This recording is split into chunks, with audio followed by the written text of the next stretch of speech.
La neige tombait sur Lyon ce matin de février 1943, recouvrant les pavés d'un manteau blanc qui étouffait les bruits de la ville. Dans une petite chambre du troisième étage d'un immeuble délabré de la Croix-Rousse, Marguerite Beaumont, 27 ans, se tenait devant un miroir fissuré, ajustant le foulard qui cachait ses cheveux au burn. Ses mains tremblaient légèrement, non pas de peur, mais d'une rage contenue qui brûlait en elle depuis plus de 3 ans. 3 ans depuis que les nazis avaient défilé sur les Champs-Élysées. 3 ans depuis que la France était tombée. 3 ans depuis que sa vie avait basculé dans l'ombre et le danger. Elle observa son reflet avec une détermination froide. Cette femme dans le miroir n'était plus celle qui enseignait la littérature française aux enfants de bourgeois parisiens.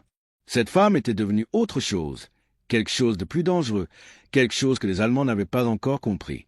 Le jour où elle avait rencontré Lucien Moreau, tout avait changé.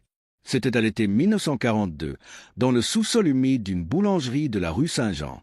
L'air sentait la levure et le danger. Une quinzaine de personnes s'étaient rassemblées en silence, hommes et femmes de tous âges, unis par une même conviction, un même refus d'accepter l'occupation. Puis il était entré, appuyé sur une béquille, traînant sa jambe gauche absente avec une aisance qui défiait le bon sens. Lucien Moreau, 42 ans, ancien cheminot, et selon les murmures qui circulaient dans les réseaux de résistance, le saboteur le plus redouté de toute la zone occupée. Les nazis l'avaient surnommé le fantôme boiteux, ce spectre unijambiste qui hantait leur voie ferrée et transformait leur train en tombeau d'acier. Ce qu'ils ignoraient, c'est qu'il n'était pas seul. Marguerite avait été assignée pour travailler avec lui. Et maintenant, debout dans cette chambre glacée, elle préparait leur 27e opération. Le visage de Lucien lui revint en mémoire avec une clarté douloureuse. Des traits burinés par la vie et la guerre, des yeux gris comme l'acier des rails qu'il connaissait si bien, et ce sourire, ce maudit sourire qui ne le quittait jamais, même face au danger le plus extrême. Elle se souvenait de leur première conversation, après cette réunion dans la boulangerie. Il l'avait regardée avec une intensité qui l'avait surprise et lui avait dit de sa voix grave et rocailleuse qu'il avait besoin de quelqu'un qui savait lire les horaires allemands, quelqu'un d'intelligent, quelqu'un qui ne paniquerait pas quand les choses tourneraient mal. Marguerite lui avait répondu qu'elle ne paniquait jamais. Il avait ri, un rire profond qui résonnait dans sa poitrine, et lui avait tendu la main. Marché conclu. Cette poignée de main avait scellé un partenariat qui allait terrifier l'occupant et inspirer la résistance dans toute la France. Marguerite quitta sa chambre et descendit les escaliers en colimaçon, évitant la 3e marche qui grinçait toujours.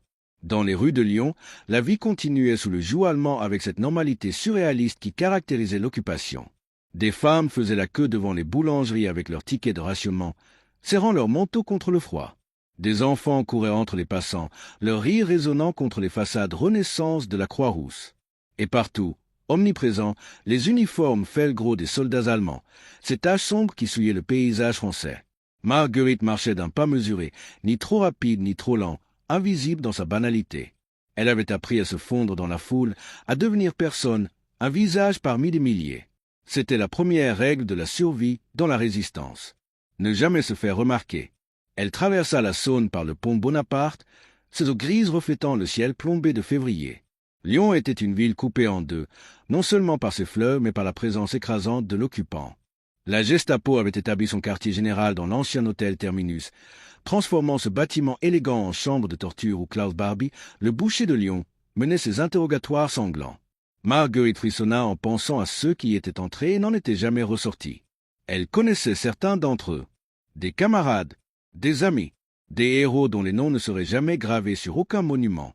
Mais elle ne pouvait pas se permettre de penser à eux maintenant. Elle avait un rendez-vous. Et si vous êtes encore là, si vous ressentez cette tension qui monte, cette connexion avec l'histoire de Marguerite, alors peut-être devriez-vous rejoindre ceux qui, comme elle, refusent d'abandonner. Un simple geste, un clic sur ce bouton d'abonnement, et vous faites partie de cette résistance contre l'oubli, contre le silence de l'histoire. Parce que certaines histoires méritent d'être entendues jusqu'au bout. Le Café des Deux Mondes se trouvait dans une ruelle étroite du quartier des terreaux. Un établissement modeste avec des tables bancales et un patron aux yeux fatigués qui posait peu de questions. Marguerite poussa la porte et une bouffée d'air chaud mêlée d'odeur de chicorée l'enveloppa. Lucien était déjà là, installé au fond de la salle, sa béquille appuyée contre le mur. Il leva les yeux de son journal, ce journal de propagande allemand qu'il lisait avec un dégoût à peine dissimulé, et lui fit un signe de tête imperceptible. Elle commanda un ersatz de café et le rejoignit, s'asseyant de manière à surveiller l'entrée. Ils ne parlèrent pas immédiatement. C'était leur rituel. Observer d'abord, s'assurer qu'aucun regard indiscret ne traînait sur eux, qu'aucune oreille ne tendait pour surprendre leur secret. Lucien brisa finalement le silence de sa voix basse et mesurée. Le convoi partirait dans 3 jours. 48 wagons, des munitions, des vivres, et selon ses sources, 3 wagons de prisonniers français en route vers les camps de travail en Allemagne. Les mots tombèrent entre comme des pierres dans l'eau. Marguerite sentit son cœur se serrer. Des prisonniers. Cela changeait tout. Lucien dut lire la question dans ses yeux car il continua, expliquant que le déraillement devait avoir lieu avant Dijon, sur un tronçon isolé où les wagons de queue pourraient être détachés et cachés avant l'arrivée des renforts allemands. C'était risqué, plus risqué que tout ce qu'ils avaient tenté jusqu'alors. Mais si cela fonctionnait, ils sauveraient peut-être une centaine d'hommes. Marguerite hocha la tête. Elle savait qu'elle n'avait pas vraiment le choix. Elle n'avait jamais eu le choix depuis ce jour de juin 1940 où elle avait vu les tanks allemands rouler sur Paris. L'histoire de Lucien Moreau était devenue une légende dans les cercles de la résistance, une histoire que les gens chuchotaient avec un mélange de respect et d'incrédulité. Avant la guerre, il avait été l'un des meilleurs mécaniciens de locomotives de la SNCF, un homme qui connaissait chaque boulon, chaque valve, chaque secret du réseau ferroviaire français. Puis était venu l'accident. En 1938, une erreur stupide lors d'une maintenance qui lui avait coûté sa jambe gauche en dessous du genou. Les médecins lui avaient dit qu'il ne marcherait plus jamais normalement, que sa carrière était terminée. Lucien leur avait prouvé qu'ils avaient tort. Il avait appris à vivre avec sa prothèse, à se déplacer avec une agilité qui surprenait tous ceux qui le rencontraient. Et quand les Allemands avaient envahi la France, quand ils avaient pris le contrôle des chemins de fer pour transporter leurs troupes et leur matériel, Lucien avait compris que son handicap était en réalité son plus grand atout. Qui suspecterait un vieil unijambiste boiteux d'être capable de sabotage aussi sophistiqué? Les Allemands l'avaient sous-estimé dès le début. C'était leur erreur fatale. Ils voyaient un invalide, un homme diminué, inoffensif. Ils ne voyaient pas le génie tactique, la rage froide, la détermination absolue qui brûlait derrière ce sourire affable. Lucien utilisait sa jambe manquante comme un déguisement, jouant le rôle du pauvre infirme, suscitant parfois même la pitié des soldats allemands qui le laissaient passer sans fouille approfondie. Ce qu'il ne savait pas, c'est que dans sa prothèse creuse, il transportait parfois des détonateurs, des plans, des messages codés. Et pendant qu'ils riaient de lui dans leur cantine, échangeant des blagues cruelles sur le boiteux français, Lucien préparait méthodiquement la destruction de leurs précieuses infrastructures ferroviaires. Marguerite avait entendu toutes les histoires. Le train de ravitaillement qui avait déraillé près de Mâcon, tuant 17 soldats allemands et détruisant 3 tonnes de munitions. Le convoi médical qui s'était retrouvé bloqué pendant 3 jours à cause de rails sabotés, laissant des dizaines de blessés sans soins. Les locomotives mystérieusement tombées en panne en plein trajet, leurs moteurs sabotés avec une précision chirurgicale. 26 trains, 26 victoires contre l'occupant. Et maintenant, ils préparaient la 27e. Mais cette fois, c'était différent. Cette fois, ce n'était pas seulement une question de matériel détruit ou de soldats tués. Cette fois, ils jouaient avec des vies françaises, avec l'espoir de 100 hommes qui ignoraient peut-être qu'une femme professeure devenue résistante et un cheminot unijambiste étaient leur seule chance de salut. Les 3 jours suivants furent une succession d'heures tendues et de préparatifs minutieux.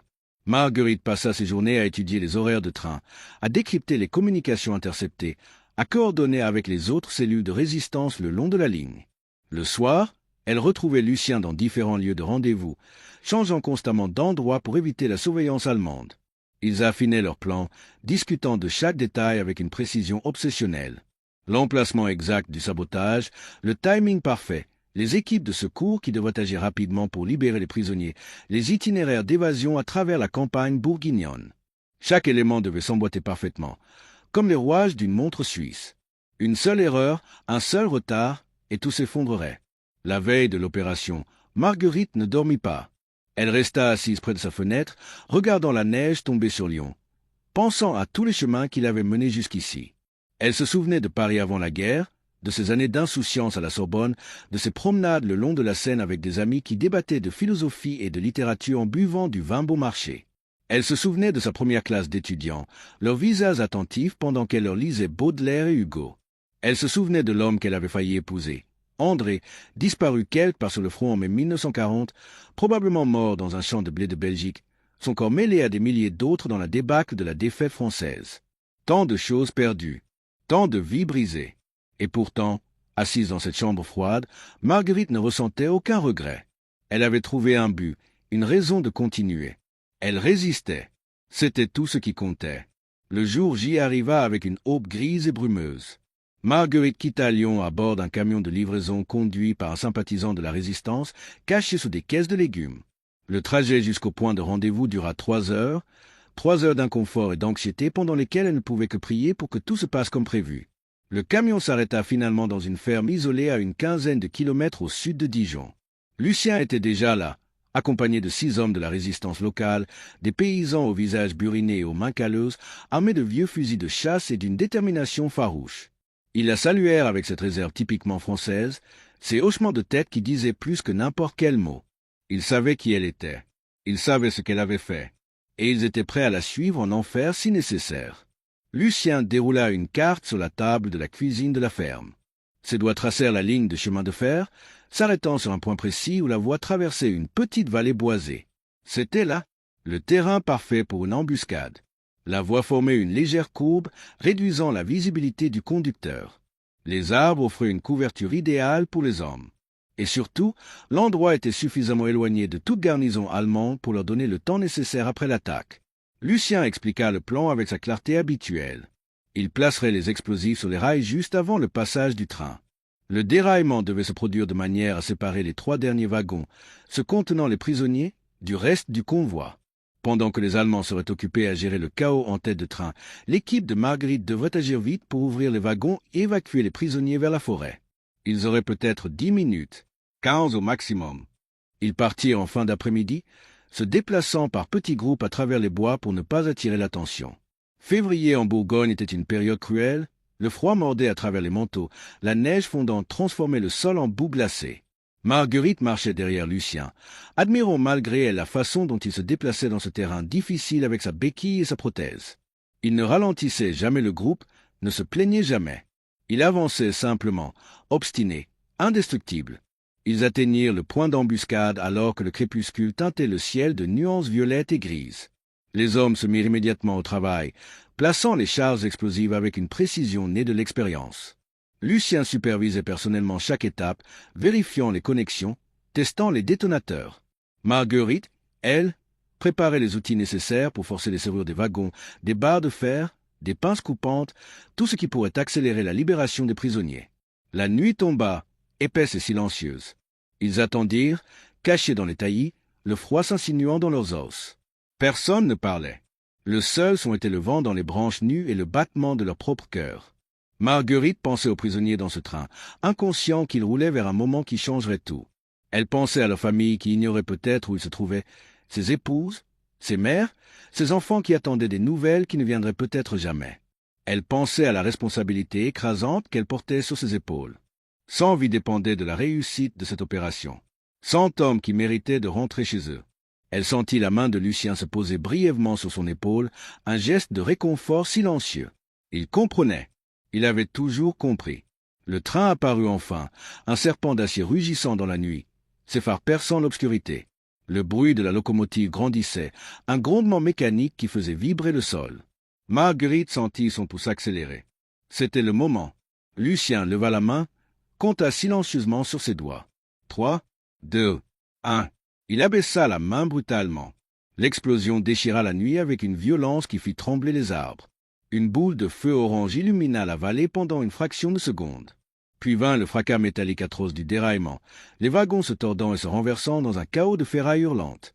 La locomotive et les wagons de tête basculèrent hors des rails, s'écrasant sur le flanc dans un vacarme apocalyptique. Et derrière, exactement comme prévu, les 3 derniers wagons se détachèrent, ralentissant mais restant debout, isolés du reste du convoi par 40 mètres de rails tordus et de débris fumants. Lucien cria l'ordre d'avancer. Marguerite bondit de sa cachette, courant vers les wagons arrière avec les autres résistants. Les cris des soldats allemands survivants résonnaient déjà depuis l'avant du train, des ordres hurlés en allemand, des coups de feu qui claquaient dans la nuit. Mais ils étaient trop occupés avec leurs propres blessés et le chaos du déraillement pour prêter attention à ce qui se passait à l'arrière. Marguerite atteignit le premier wagon de prisonniers. La porte était verrouillée de l'extérieur par un énorme cadenas. Elle glissa sa barre de fer et tira de toutes ses forces. Le métal résista. Elle tira encore. Rien. Puis Lucien était là, ajoutant sa force à la sienne malgré son équilibre précaire sur une seule jambe.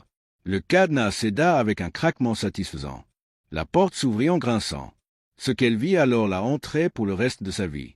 Des dizaines d'hommes entassés dans l'obscurité du wagon, émaciés, sales, leurs vêtements en lambeaux. Certains étaient blessés, d'autres à peine conscients. Tous la regardaient avec des yeux immenses, oscillant entre l'espoir et l'incrédulité. Marguerite cria, sa voix se brisant sous l'émotion. « Sortez, vite, vous êtes libres !»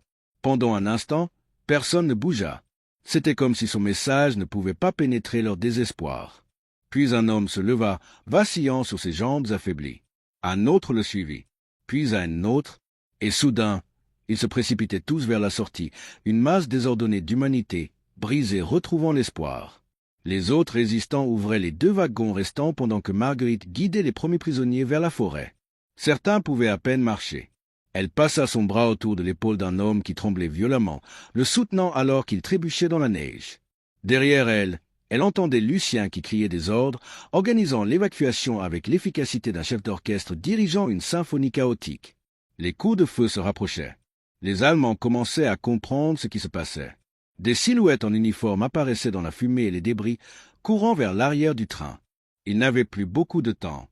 Un des résistants ouvrit le feu avec son fusil, forçant les soldats allemands à se mettre à couvert. Cela leur donna quelques secondes précieuses. Les derniers prisonniers sortaient maintenant des wagons, trébuchant vers la liberté. Marguerite comptait frénétiquement. 87, 88, 89. Où étaient les autres? Elle se retourna vers les wagons et vit Lucien, qui aidait 3 hommes trop faibles pour marcher seuls, les traînant littéralement hors du dernier wagon. L'absurdité de la scène la frappa. Cet homme unijambiste portant pratiquement 2 autres hommes sur son dos, refusant d'abandonner quiconque. Les balles sifflaient maintenant autour d'eux, frappant le métal des wagons avec des claquements secs. Une grenade explosa à proximité, projetant de la terre et des éclats dans toutes les directions. Marguerite courut vers Lucien, prenant le bras d'un des prisonniers qu'il soutenait. Ensemble, ils reculèrent vers la ligne des arbres, chaque pas une lutte contre le temps et la mort. Un des résistants tomba, touché à la jambe. 2 autres l'attrapèrent et le tirèrent vers la sécurité. Le chaos était total maintenant, un mélange de cris, de tirs, de fumée et de confusion. Mais ils étaient presque arrivés, presque en sécurité. Marguerite franchit la lisière des arbres, sentant les branches lui griffer le visage. Elle ne lâcha pas l'homme qu'elle soutenait. Pas question. Lucien était juste derrière elle, haletant, son visage tordu par l'effort, mais toujours debout, toujours en mouvement. Une fois dans la forêt, ils ne ralentirent pas. Ils continuèrent à avancer, s'enfonçant dans les bois, mettant autant de distance que possible entre eux et les Allemands. Les prisonniers libérés suivaient, poussés par l'adrénaline et le désir désespéré de survivre après être venus si près de la mort. Derrière eux, le bruit des Allemands qui organisaient la poursuite s'estompait progressivement. Mais Marguerite savait qu'ils viendraient. Ils ratisseraient la zone. Ils amèneraient des chiens. Ils ne laisseraient pas passer une telle humiliation sans représailles. Mais pour l'instant, en cet instant précis, alors qu'elle marchait dans la nuit glacée entourée d'hommes qui avaient cru mourir et qui vivaient maintenant, Marguerite se permit un moment de triomphe silencieux. Ils avaient réussi. Contre toute attente, ils avaient réussi. Ils marchèrent pendant des heures, guidés par les résistants locaux qui connaissaient chaque sentier, chaque ferme sûre, chaque cachette dans ces campagnes bourguignonnes. Les prisonniers libérés étaient dispersés en petits groupes, chacun dirigé vers un refuge différent pour minimiser les risques. C'était la procédure standard. Ne jamais garder tous les œufs dans le même panier. Marguerite resta avec Lucien et un groupe de 15 hommes, se dirigeant vers une vieille abbaye abandonnée où des sympathisants leur avaient promis nourriture et vêtements. L'aube les trouva épuisés mais vivants, rassemblés dans les ruines froides d'un bâtiment qui avait vu passer des siècles d'histoire française. Les prisonniers libérés s'effondrèrent sur le sol de pierre, certains pleurant ouvertement, d'autres simplement fixant le vide avec l'expression hébétée de ceux qui viennent d'échapper à l'enfer. Un des hommes s'approcha de Marguerite. Il était jeune, peut-être 25 ans, avec des yeux bruns profonds et des mains qui tremblaient encore. Il voulait savoir son nom. Marguerite secoua la tête. Pas de nom. C'était plus sûr ainsi. Mais l'homme insista. Il devait savoir qu'il l'avait sauvé. Il devait pouvoir raconter cette histoire à ses enfants un jour, quand tout cela serait terminé. Marguerite le regarda longuement, puis dit simplement qu'elle n'était personne d'important, juste une Française qui faisait ce qui devait être fait.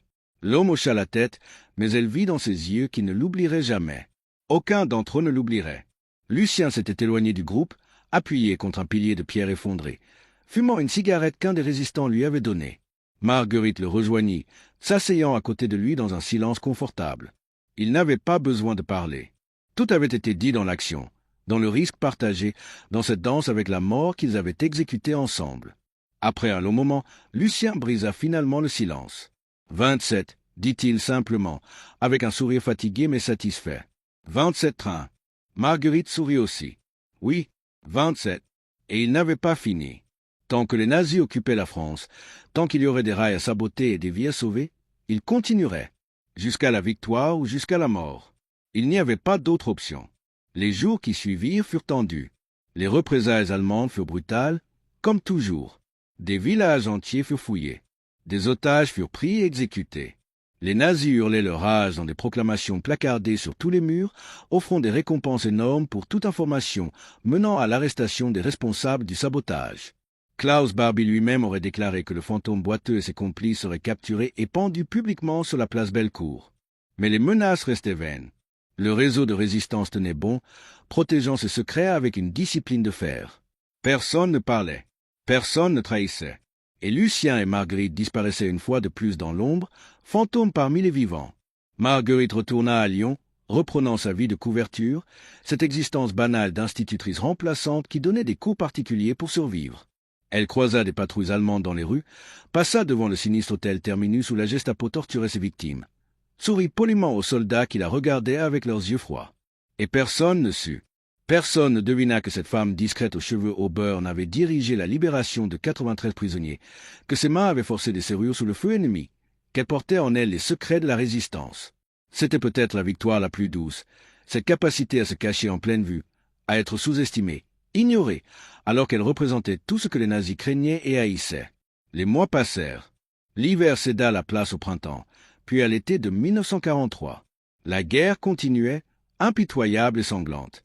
Les nouvelles du front étaient contradictoires. Les Allemands avaient été arrêtés à Stalingrad. Les Alliés avaient débarqué en Sicile. L'espoir grandissait, fragile mais persistant, que peut-être, juste peut-être, cette guerre pourrait être gagnée. Marguerite et Lucien continuaient leur travail silencieux. Ils ne sabotèrent pas 28 trains ou 29. La surveillance allemande était devenue trop intense après l'opération de libération des prisonniers. Mais ils se concentrèrent sur d'autres formes de résistance, transmettant des renseignements, aidant des pilotes alliés abattus à échapper vers l'Espagne, distribuant des tracts clandestins qui maintenaient vivante la flamme de l'espoir français. Puis vint l'automne, et avec lui, la trahison. C'était inévitable, Marguerite le savait. Dans toute organisation clandestine, il y avait toujours quelqu'un qui craquait sous la pression, quelqu'un qui cédait à la torture ou à l'appât de l'argent. Cette fois, ce fut un homme qu'elle connaissait à peine, un nouveau venu dans le réseau qui avait été arrêté lors d'un contrôle routier aléatoire et qui s'était effondré sous l'interrogatoire de Barbie. Il ne savait pas grand-chose, mais il en savait assez. Il connaissait un point de rendez-vous. Il connaissait un horaire. C'était suffisant. Marguerite ne sut jamais comment Lucien a pris le danger.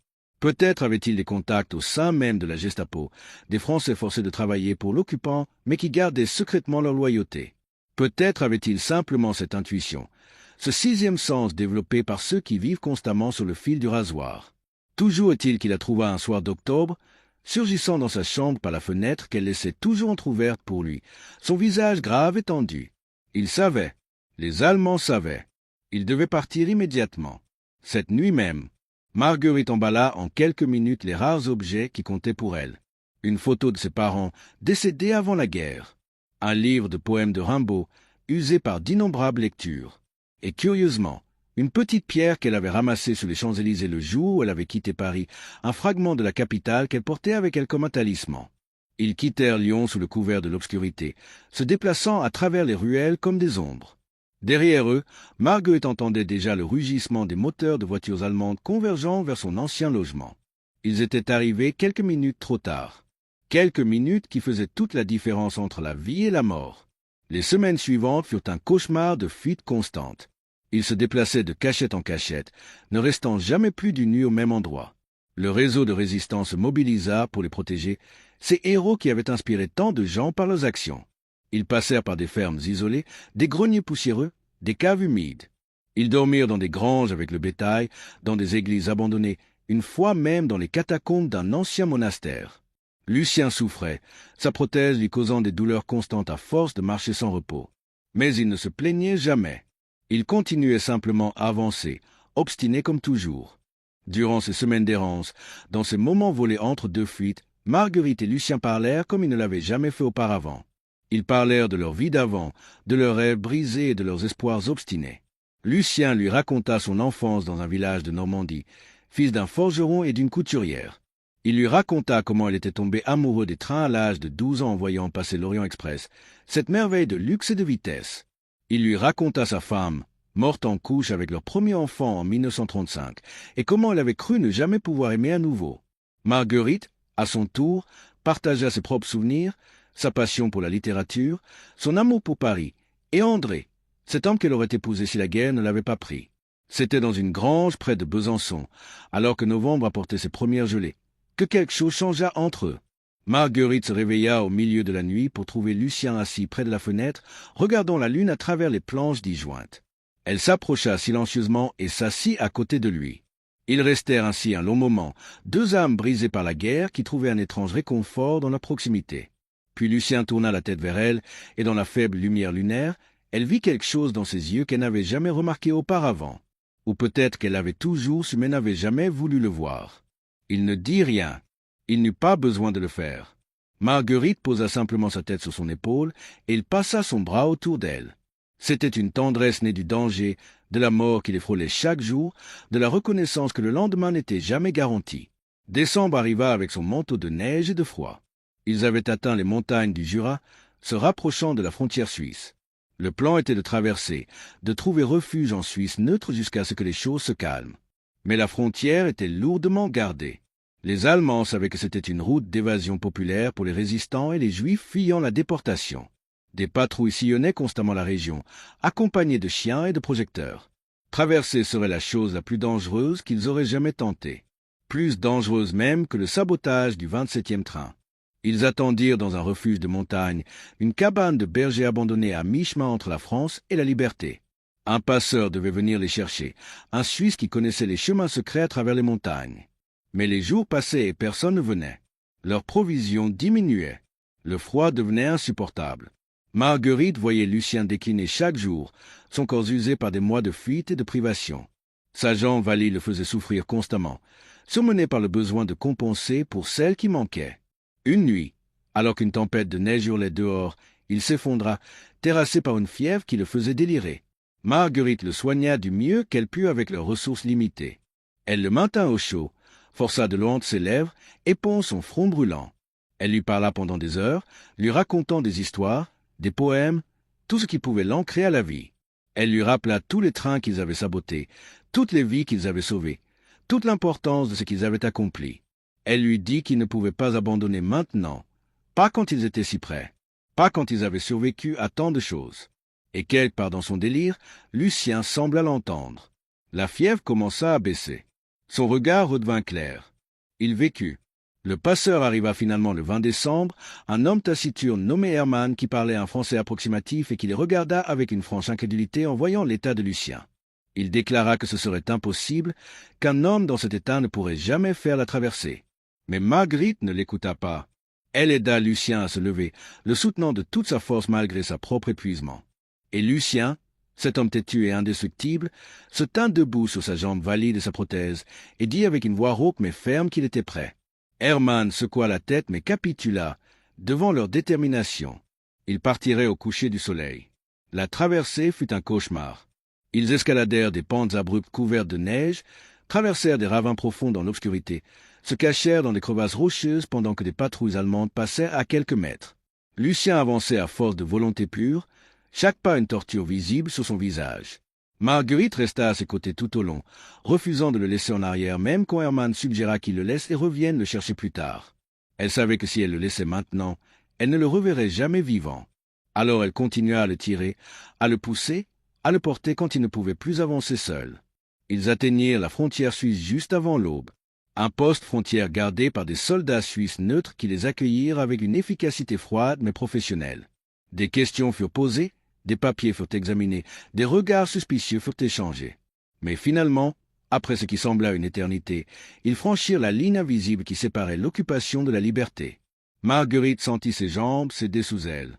Elle s'effondra dans la neige, trop épuisée même pour pleurer. Lucien s'écroula à côté d'elle.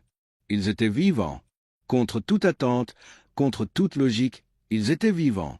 Les autorités suisses les placèrent dans un camp de réfugiés près de Genève. Ce n'était pas luxueux, des baraquements spartiates remplis d'autres fugitifs de la guerre, mais c'était sûr. Pour la première fois en des mois, Marguerite put dormir sans craindre le fracas d'une porte défoncée au milieu de la nuit. Pour la première fois, Lucien put recevoir des soins médicaux appropriés pour sa jambe. Ils restèrent là pendant les mois d'hiver, récupérant lentement leur force physique et mentale. Les nouvelles de France leur parvenaient par bribes. La résistance se renforçait. Les Alliés préparaient quelque chose de grand. L'espoir grandissait que 1944 pourrait être l'année de la libération. Au printemps, Marguerite et Lucien apprirent que leur nom figurait sur une liste de résistants recherchés par les nazis avec des récompenses substantielles. Klaus Barbie n'avait pas oublié. Il n'oublierait jamais. Mais ils apprirent aussi autre chose, quelque chose qui remplit Marguerite d'une fierté féroce. Les 93 hommes qu'ils avaient libérés du train en février 1943 avaient tous survécu. Dispersés à travers la France, cachés par le réseau de résistance, ils avaient tous échappé à la déportation et à la mort. 93 vies, 93 histoires qui continueraient, 93 familles qui n'auraient pas apporté le deuil.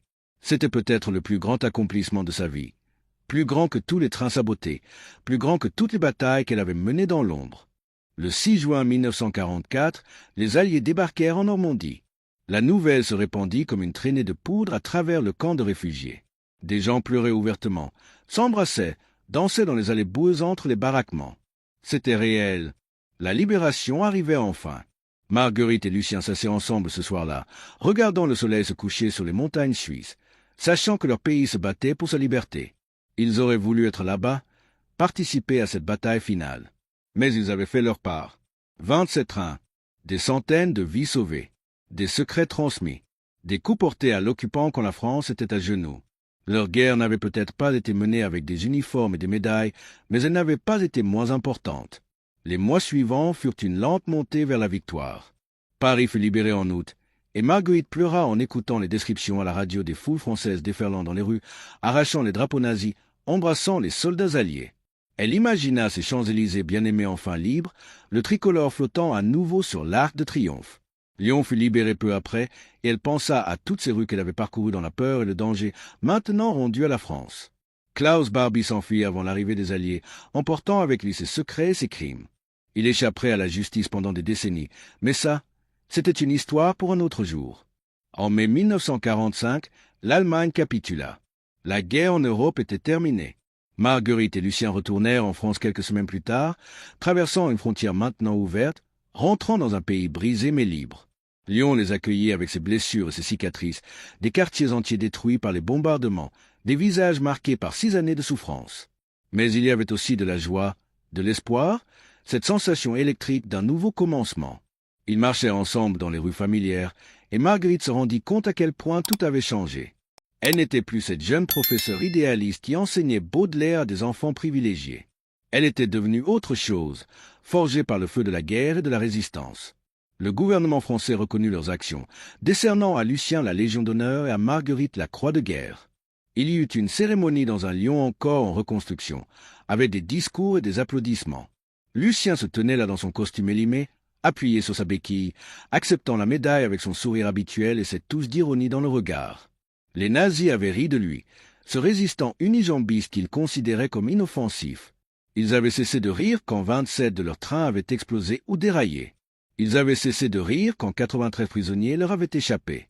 Ils avaient cessé de rire quand ils avaient compris que cet homme qu'ils sous-estimaient était leur pire cauchemar. Marguerite et Lucien ne se marièrent jamais officiellement. Ils n'en voyaient pas le besoin. Leur lien avait été forgé dans quelque chose de plus profond que n'importe quelle cérémonie. Ils s'installèrent ensemble dans un petit appartement de la Croix-Rousse, pas très loin de la chambre où tout avait commencé.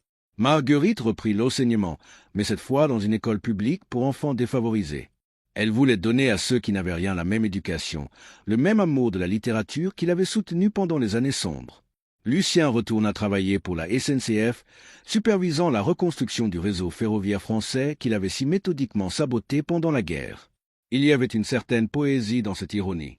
Les années passèrent, se transformant en décennies. La France se reconstruisit, cicatrisa ses blessures, essaya d'oublier les collaborations et de célébrer les résistances. Marguerite et Lucien vécurent discrètement, ne parlant presque jamais de leurs exploits de guerre. Ce n'était pas par fausse modestie. C'était simplement que pour eux, ils n'avaient fait que ce qui devait être fait, ce que n'importe quel Français aurait dû faire face à l'occupation. Ils n'étaient pas des héros. Ils étaient simplement des gens ordinaires qui avaient refusé d'accepter l'inacceptable. Lucien mourut en 1973, à l'âge de 72 ans, d'une crise cardiaque dans son sommeil. Marguerite le trouva au matin, paisible dans la mort comme il n'avait jamais été dans la vie. Ses funérailles rassemblèrent une foule surprenante, des anciens résistants, des cheminots, et surtout une douzaine d'hommes âgés qui s'approchèrent de Marguerite pour lui serrer la main et lui dire simplement merci. Elle ne les reconnut pas tous immédiatement. Puis elle comprit. C'étaient eux, les prisonniers du 27e train.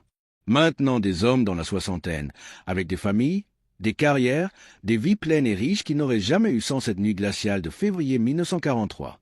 Ils étaient venus rendre hommage à l'homme qui leur avait donné leur futur. Marguerite vécut encore 15 ans, portant le souvenir de Lucien comme un trésor précieux. Elle continua à enseigner jusqu'à sa retraite, touchant la vie de centaines d'élèves avec sa passion pour la littérature et son insistance douce mais ferme sur l'importance de résister à l'injustice. Elle donna quelques interviews dans les années 80, quand les historiens commencèrent à s'intéresser sérieusement aux histoires individuelles de la résistance. Elle leur raconta tout, ne minimisant rien, ne s'attribuant aucun mérite excessif. Elle parla de Lucien avec une tendresse qui faisait briller ses yeux même des décennies après sa mort. Elle parla des 27 trains comme on parlerait d'une œuvre d'art collective, un testament à ce que des gens ordinaires pouvaient accomplir quand ils refusaient d'accepter la défaite. Elle mourut paisiblement en 1988, à l'âge de 72 ans, la même que Lucien. Certains diraient que c'était une coïncidence, mais ceux qui les avaient connus savaient mieux. Elle avait simplement décidé qu'elle avait vécu assez longtemps sans lui. Ses funérailles furent plus grandes encore que celles de Lucien, rassemblant non seulement des résistants et des anciens prisonniers, mais aussi des générations d'étudiants dont elle avait éclairé l'esprit. Le gouvernement français lui rendit un dernier hommage, célébrant cette femme ordinaire qui avait fait des choses extraordinaires. Son histoire, comme celle de Lucien, aurait pu se perdre dans les méandres de l'histoire. Il y avait tellement de héros de la résistance, tellement d'histoires de courage et de sacrifice. Mais leur histoire survécut, transmise de génération en génération, racontée dans les écoles, commémorée dans les livres d'histoire. L'histoire du cheminot unijambiste que les nazis prenaient pour un invalide inoffensif et de la professeure de littérature devenue combattante de Londres. L'histoire de 27 trains et de 93 vies sauvées. L'histoire de deux âmes qui avaient trouvé l'une l'autre dans les ténèbres de la guerre avait illuminé cette obscurité par leur courage. Aujourd'hui, si vous visitez Lyon, vous pouvez trouver une petite plaque dans la Croix-Rousse, sur le mur d'un immeuble près de l'endroit où Marguerite avait vécu. Elle commémore les résistants du quartier, et parmi les noms gravés dans le bronze, vous trouverez Marguerite Beaumont et Lucien Moreau. Les touristes passent devant sans la remarquer la plupart du temps, pressés vers les sites plus célèbres de la ville. Mais parfois, quelqu'un s'arrête, quelqu'un lit les noms, quelqu'un se souvient. Et c'est peut-être le plus grand héritage qu'ils auraient pu espérer. Pas la gloire ou la reconnaissance, mais simplement le souvenir que des gens ordinaires avaient fait des choses extraordinaires quand le monde en avait le plus besoin. L'histoire de Marguerite et Lucien nous rappelle que l'héroïsme ne porte pas toujours un uniforme. Il ne défile pas toujours avec des médailles étincelantes. Parfois, il boite avec une béquille. Parfois, il corrige des devoirs dans une salle de classe modeste. Parfois, il se cache dans l'ombre, travaillant silencieusement, refusant la reconnaissance, motivé non pas par la gloire, mais par une conviction simple et inébranlable que certaines choses valent la peine de risquer tout ce que l'on possède. Leur histoire nous rappelle aussi que même dans les moments les plus sombres, quand tout semble perdu, il y a toujours de la lumière. Il y a toujours de l'espoir. Il y a toujours des gens prêts à se lever et à dire non. Les nazis avaient ri de Lucien Moreau, cet homme unijambiste qui semblait si vulnérable, si facile à ignorer. Ils avaient arrêté de rire quand ils avaient compris leur erreur. Ils avaient arrêté de rire quand ils avaient découvert que la force ne se mesure pas aux jambes sur lesquelles on se tient, mais au courage qu'on porte dans son cœur. Ils avaient arrêté de rire quand 27 de leurs trains avaient explosé, quand 93 prisonniers leur avaient échappé, quand ils avaient réalisé que cet homme qu'ils sous-estimaient était devenu le symbole vivant de leur échec à briser l'esprit français. Et Marguerite, cette femme qui avait échangé sa vie confortable de professeur pour l'existence dangereuse d'une résistante, qui avait couru sous les balles et forcé des serrures de wagons de prison, qui avait aimé et perdu et continué à se battre quoi qu'il arrive, elle représentait quelque chose que les nazis n'avaient jamais compris et ne pourraient jamais comprendre. Elle représentait la résilience indestructible de l'esprit humain. Elle représentait la conviction que certaines choses sont plus importantes que la survie personnelle. Elle représentait la France elle-même, à genoux peut-être, mais jamais vaincue, attendant son moment pour se relever et reprendre sa place parmi les nations libres. Voilà leur histoire. Une histoire de courage ordinaire dans des temps extraordinaires. Une histoire de deux personnes imparfaites qui ont trouvé en elle la force de faire des choses parfaites.